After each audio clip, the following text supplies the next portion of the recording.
Bismillahirrahmanirrahim. Assalamualaikum warahmatullahi wabarakatuh. Okay, berjumpa kembali bersama saya, Cikgu Sains anda, Cikgu Suhaida. Okey, hari ini Cikgu akan teruskan dengan tajuk pembelajaran kita iaitu pantulan cahaya.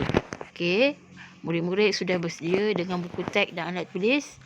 Okey, boleh sama-sama tengok buku teks tajuk pantulan cahaya.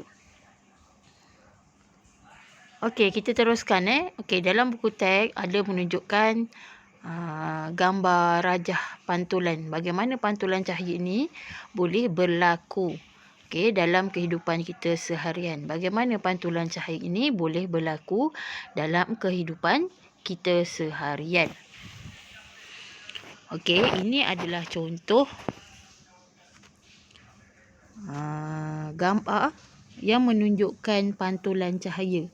Di mana di sini terdapat cahaya yang dituju iaitu sinar tuju. Okey, kemudian di sini terdapat cermin.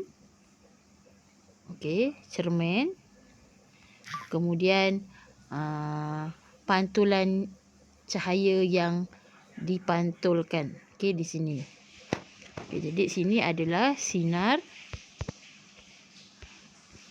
tuju dan ini adalah sinar pantulan. Okey, jadi pantulan cahaya ini berlaku pada permukaan yang berkilat yang rata seperti cermin. Okey, jadi apabila cahaya ditujukan ke arah permukaan yang sekata ataupun permukaan yang berkilat, cahaya itu akan dipantulkan semula ke atas. Okey. Seperti dalam gambar inilah. Okey, jadi cahaya yang dituju pada permukaan cermin, kemudian cahaya yang dipantulkan daripada permukaan cermin. Maknanya cahaya yang dituju pergi ke permukaan cermin, kemudian pada permukaan cermin itu cahaya dipantulkan ke atas. Okey. Untuk pada hari ini kita akan membincangkan tentang cahaya boleh dipantulkan, kegunaan pantulan cahaya dan gambar rajah sinar. Okey, untuk hari ini kita akan sentuh tiga subtopik. Okey, 3 subtopik. Di akhir pembelajaran ni murid dapat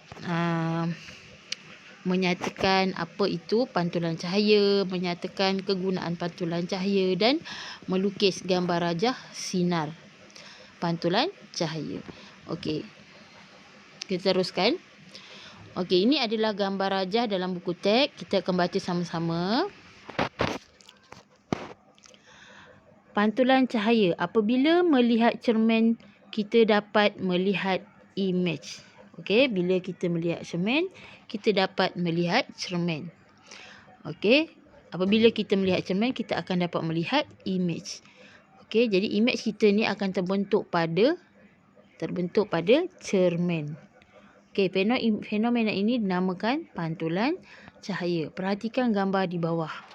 Okey, dalam gambar di bawah ini seorang budak, okey, dia melihat wajah di cermin. Dia melihat imej muka dia sendiri di cermin. Okey, bagaimana berlakunya murid ini dapat melihat imejnya di permukaan cermin. Okey, jadi kita baca sama-sama. Cahaya yang menyinari kamu sebenarnya dipantulkan. Okey, cahaya yang menyinari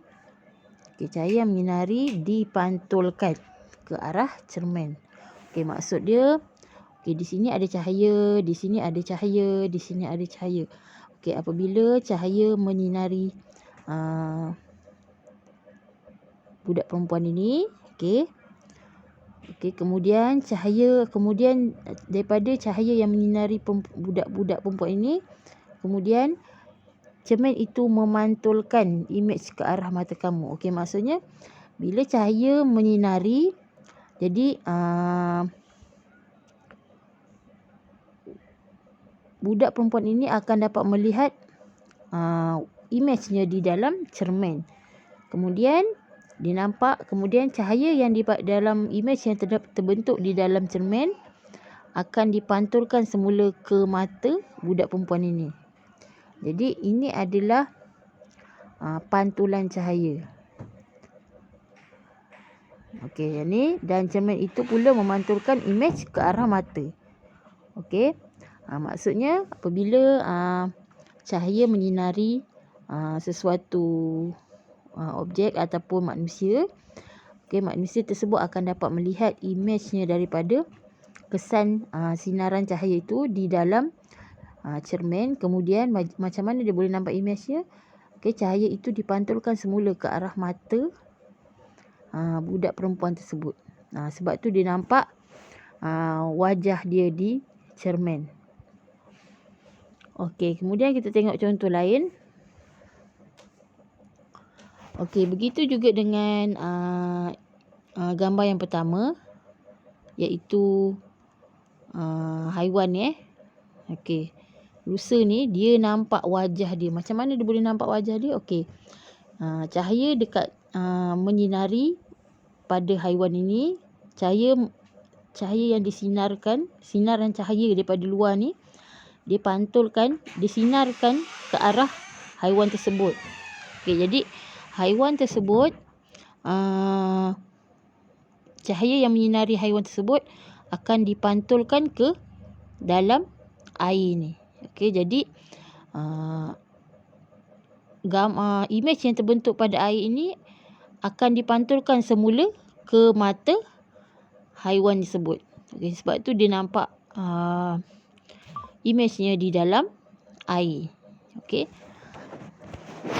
Begitu juga dengan gambar yang kedua ini, image terbentuk pada permukaan logam. Okey. Seperti kita ketahui, okey, permukaan yang baik untuk cahaya dipantulkan adalah permukaan yang berkilat. Okey, berkilat dan sekata.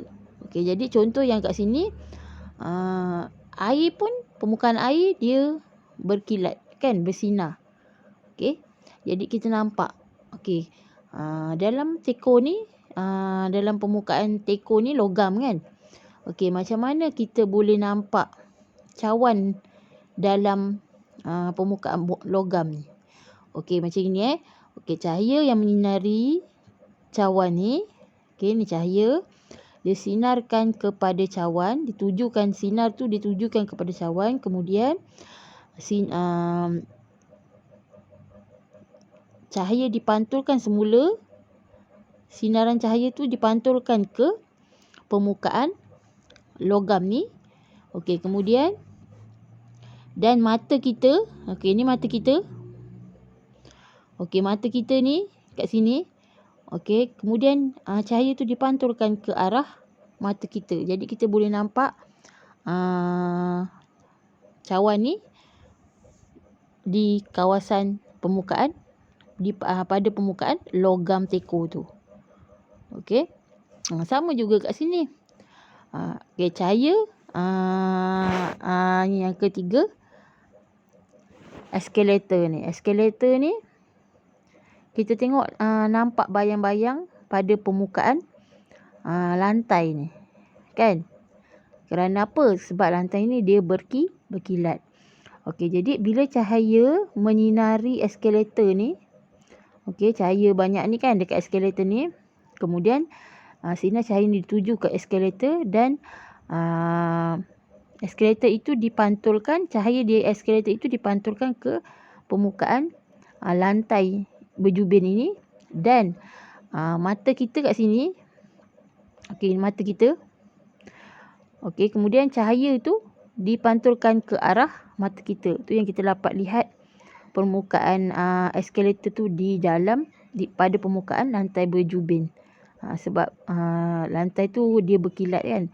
Jadi adalah senang melihat pantulan cahaya tu bila permukaan tu berkilat dan licin. Adalah permukaan yang baiklah bila kita nak lihat pantulan cahaya tu dengan lebih jelas. Okey, itu contoh Okey, jadi kita tengok kat sini. Mengapakah terdapat bahagian yang berkilat pada lampu suluh? Okey, bahagian yang berkilat. Okey, kita tengok lampu suluh kita. Dalam lampu suluh ni dia berkilat. Kenapa? Okey, kenapa bahagian dalam tu berkilat? Okey, kerana bahagian dalam yang berkilat ini adalah bahan yang ataupun sifat yang sesuai untuk cahaya itu dipantulkan dengan lebih luas.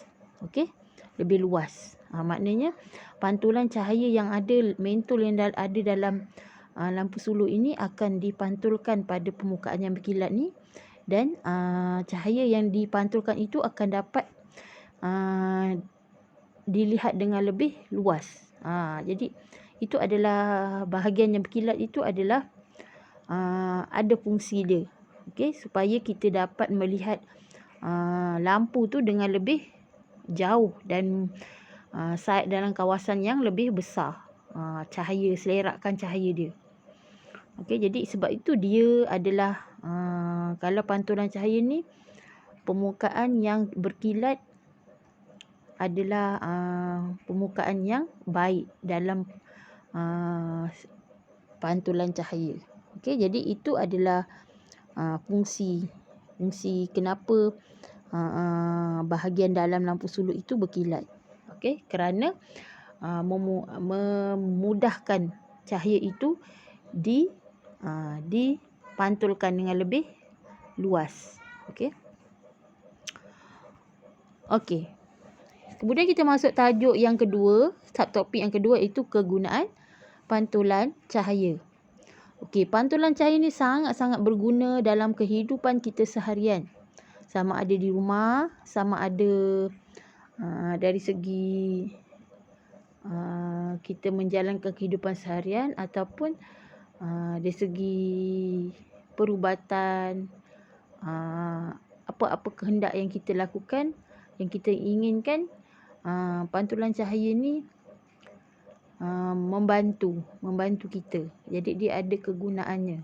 Okey, yang pertama kita lihat doktor gigi. Okey, dia memerlukan kanta cembung. Okey, ni cermin yang kita letak gigi, tempat gigi dalam gigi ni, yang kita nak lihat ni, kita panggil dia kanta lah, cermin cembung lah. Cermin cembung, fungsi dia adalah untuk melihat gigi di bahagian atas, di bahagian belakang, yang kita tak nampak lah. Jadi cermin pergigian ini membantu doktor gigi melihat bahagian gigi pesakit yang terlindung. Jadi cermin gigi ni kita panggil dia adalah cermin cembung lah. Okey, bila cahaya di luar ni, contohnya, cahaya luar ni, sinar cahaya ditujukan ke arah cermin cembung ni. Okey, jadi cermin cembung ni akan pantulkan ke arah gigi yang berada di dalam, dan kemudian gigi itu akan dipantulkan ke arah cermin ni semula, dan mata doktor ni, okey, ni mata doktor ni kat sini kan. Okey. Mata doktor ni kat sini, jadi doktor ni akan dapat melihat pantulan gigi yang berada di cermin cembung ni. Okey. Itu adalah fungsi cermin cembung ataupun cermin pergigian lah. Okey, saya ulang balik. Okey, saya ulang balik.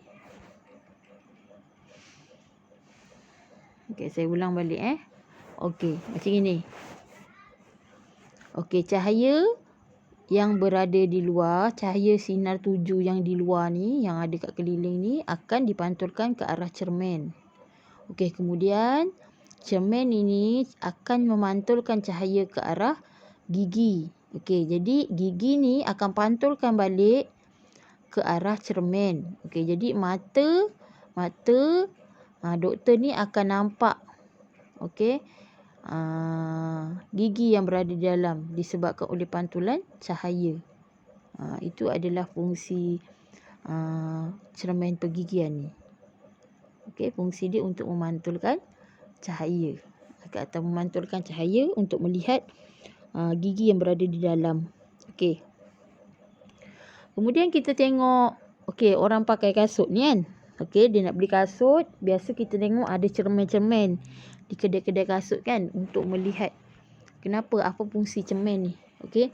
Cermin ni apa fungsi dia? Fungsi dia untuk melihat image. Untuk melihat image kaki kita lah. Sama ada kaki kita ni cantik ke tak. Kalau kita tengok sendiri, kita macam tak puas hati kan. Jadi kita nak tengok dekat cermin. Okey, jadi macam mana dia boleh berlaku? Okey. Cahaya akan memantulkan, cahaya akan menyinar. Sinaran akan bersinar yang ada kat luar ni dekat kaki kita. Kemudian cahaya itu akan dipantulkan ke arah cermin.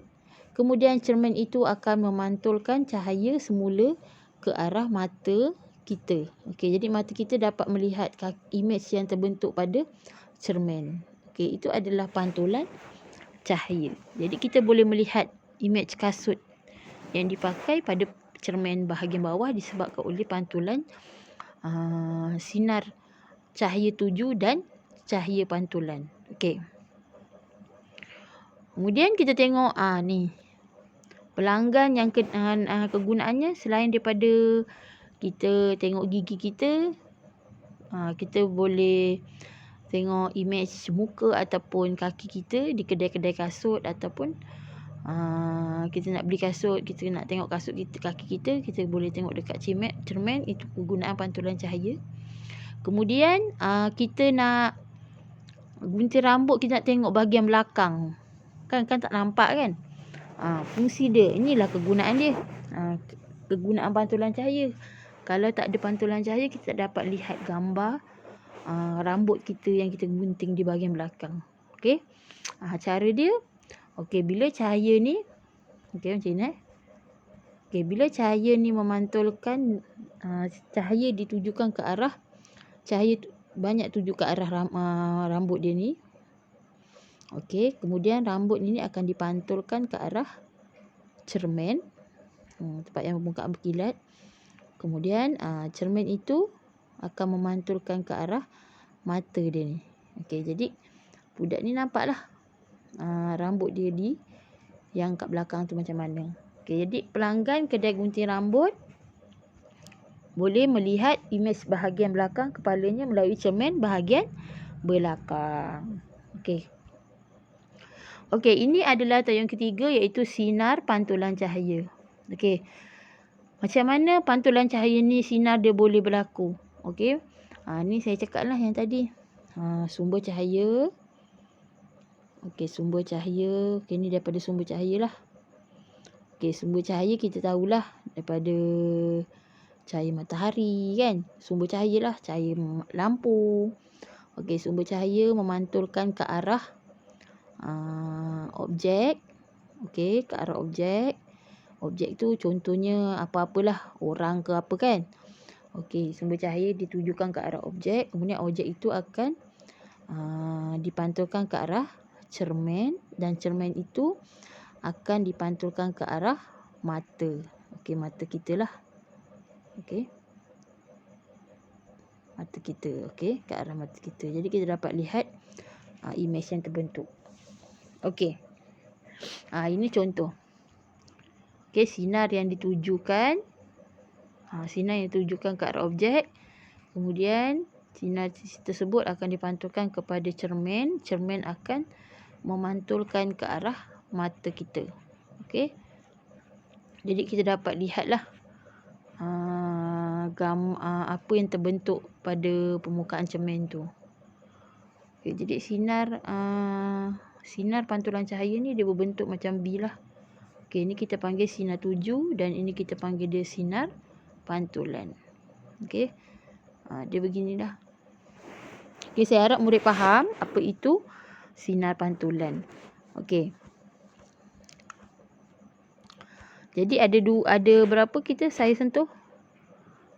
Okey, saya sentuh pantulan cahaya. Inilah cahaya boleh dipantulkan. Kegunaan pantulan cahaya dalam kehidupan kita seharian dan gambar rajah sinar. Sinar pantulan cahaya lah. Okey, saya ulang balik. Cahaya boleh dipantulkan.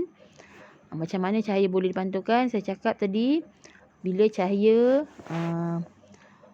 memancar ke arah objek, objek itu akan dipantulkan. Cahaya akan memantulkan objek itu ke arah permukaan cermin atau permukaan yang berkilat, dan cermin itu akan memantulkan cahaya ke arah mata.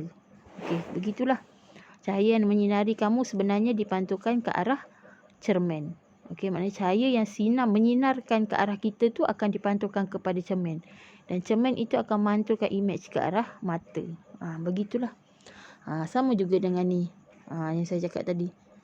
Okey, sinar cahaya itu akan menyinari objek tersebut ataupun haiwan tersebut. Haiwan tersebut, cahaya yang ada pada haiwan tersebut akan memantulkan cahaya ke arah air, permukaan air, dan permukaan air itu akan cahaya yang daripada permukaan air itu akan dipantulkan ke arah mata. Okey. Okey, begitu juga dengan tekuk air ni. Okey, ceri air ni. Okey, cawan ni kita boleh lihat pada permukaan logam di luar ni. Disebabkan oleh cahaya yang menyinari, yang memancarkan ke arah cawan ini akan dipantulkan ke arah permukaan logam. Kemudian cahaya daripada permukaan logam itu, imej yang terbentuk itu akan dipantulkan ke arah mata. Okey, sama juga dengan eskalator ni dengan lantai berjubin. Okey, kita akan dapat lihat eskalator, bayang-bayang eskalator pada permukaan lantai berjubin. Okey, ini samalah lampu suluh. Okey, jadi murid kena faham. Sumber cahaya yang menyinari objek tersebut adalah sumber cahaya yang ada pada sekeliling kita. Contohnya daripada cahaya matahari, daripada lampu. Okey, daripada apa-apa cahayalah. Kemudian dia membantu memantulkan cahaya ke arah permukaan yang sekata, berkilat. Okey, jadi kita dapat lihat image ataupun apa-apa yang terbentuk pada permukaan tersebut. Okey, murid kena faham. Okey, ini kemudian saya masuk tadi kegunaan pantulan cahaya. Kegunaannya untuk cermin pergigian ataupun cermin cembung. Okey, dia membantu doktor gigi melihat bahagian gigi pesakit yang terlindung lah. Jadi cermin ini adalah dia memantulkan gigi yang terlindung di bahagian belakang. Jadi doktor ini akan dapat melihat gigi tersebut di cermin ni. Okey, jadi maknanya cahaya telah dipantulkan ke arah cermin tersebut. Jadi cermin tersebut itu memantulkan imej ke arah mata doktor. Okey, sama juga dengan kasut. Okey, cahaya memancarkan ke arah objek, objek memantulkan cahaya ke arah cermin, dan imej yang terbentuk pada permukaan cermin dipantulkan ke arah mata. Begitulah. Okey, ini bersama. Cahaya yang menyinari ke arah orang budak perempuan ini, kemudian dia memantulkan cahaya memantulkan imej ke arah cermin, dan imej itu akan memantulkan semula ke arah mata budak ni. Jadi dia nampaklah. Okey. Okey, ini sinar pantulan cahaya. Sinar pantulan cahaya, cahaya yang dituju, cahaya yang dituju dan cahaya yang dipantulkan. Ini cermin di bawah. Okey, cahaya dia bentuk V. Okey, dia bentuk V. Anak panah dia begini. Yang satu lagi ke atas. Okey. Okey, tugasan macam biasa, cikgu nak murid salin nota dan jawab latihan. Sekiranya ada masalah, boleh WhatsApp cikgu segeralah pada hari tersebut lah. Jadi cikgu akan bantu apa yang ada masalah, boleh saya bantulah. Okey, itu saja untuk hari ini. Kita jumpa lagi pada minggu depan dengan tajuk cahaya lagi. Tapi hari ini kita hanya masuk pantulan cahaya. Okey, itu saja. Sekian, terima kasih. Assalamualaikum warahmatullahi wabarakatuh.